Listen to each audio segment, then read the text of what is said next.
भूमि सप्त सागर मेखला एक भूप रघुपति कौशला भुवन अनेक रोम प्रतिजासु यह प्रभुता कछु बहुत नतासु।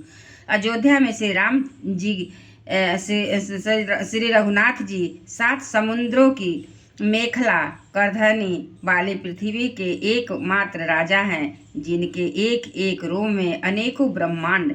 उनके लिए 7 द्वीपों की यह प्रभुता कुछ अधिक नहीं है।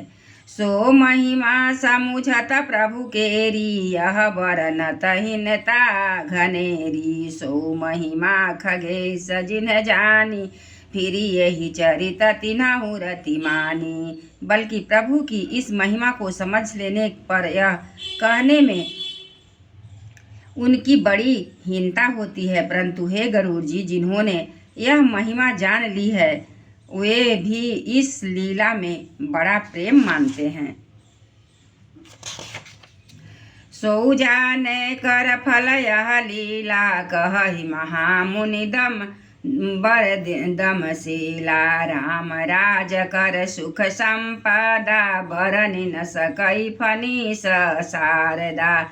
क्योंकि इस महिमा को भी जानने का फल यह लीला ही है, इसलिए इंद्रियों का दमन करने वाले श्रेष्ठ महामुनि ऐसा कहते हैं।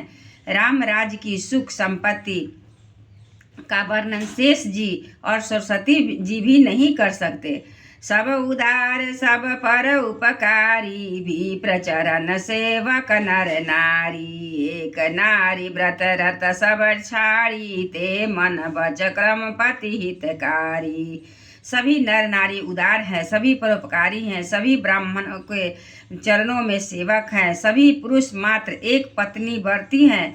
इसी प्रकार स्त्रियां भी मन वचन और कर्म से पति हित करने वाले हैं। दंड जतिन कर वेद जहाँ नर्तक नृत्य समाज। जीतहु मन ही सुनिय यश रामचंद्र के राज। सियावर रामचंद्र की जय।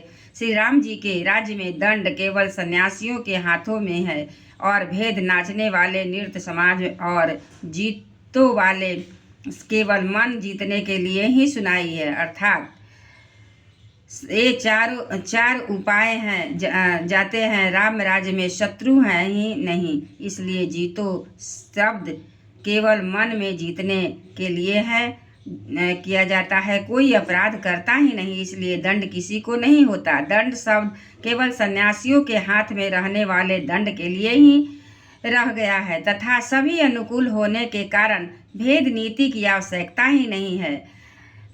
भेद शब्द केवल सुर ताल भेद के लिए ही कामों में आता है।